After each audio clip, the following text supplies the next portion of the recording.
முருங்கைக்கீரை கூட்டு எப்படி செய்கிறதுன்னு பார்க்கலாம். இதுக்கு ஒரு கடாயில் எண்ணெய் காய வச்சு கடுகு போட்டு வெங்காயம், கருவேப்பிலை, 2 பல் பூண்டு தட்டி போட்டுக்கலாம். இதுக்கு காஞ்ச மிளகாய் போட்டால் நல்லாயிருக்கும், நான் போடலை. வெங்காயம் அதிக அளவில் இருந்தால் டேஸ்ட்டு ரொம்பவே நல்லாயிருக்கும். முருங்கைக்கீரையை நல்லா இலசானதாக போட்டுக்கணும், பழுத்த இலையெல்லாம் போடக்கூடாது. முருங்கைக்கீரையை ஆஞ்சி நல்லா கழுவி வச்சுருந்தேன், தண்ணி வடிய வச்சுட்டேன். இப்போ அந்த முருங்கைக்கீரையை இந்த வெங்காயத்தோடு சேர்த்து பெரட்டலாம்.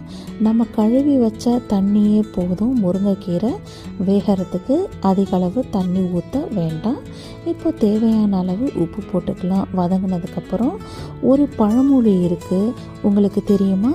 வெந்து கெட்டது முருங்கை, வேகாமல் கெட்டது அகத்திக்கீரைன்னு சொல்லுவாங்க. ஸோ முருங்கைக்கீரையை ரொம்ப வேக வைக்கக்கூடாது. இப்படி பெரட்டினாலே வெந்துடும், ருசி ரொம்ப நல்லாயிருக்கும்.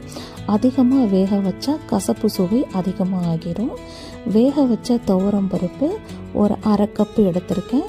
அதை இந்த முருங்கைக்கீரையோடு போட்டு தண்ணி வேணும்னா கொஞ்சமாக ஊற்றி ஒரு பெரட்டிக்கலாம். ஒரு கொதி வந்ததும் இறக்கிக்கலாம். இது சப்பாத்திக்கும் நல்லாயிருக்கும், சாதத்துக்கும் நல்லாயிருக்கும், ரெண்டுத்துக்குமே சூப்பராக இருக்கும். நீங்கள் இது மாதிரி செஞ்சு சாப்பிட்டு பாருங்கள். கால்சியம், அயன் போல் நிறைய சத்துக்கள் இந்த முருங்கைக்கீரையில் இருக்குது.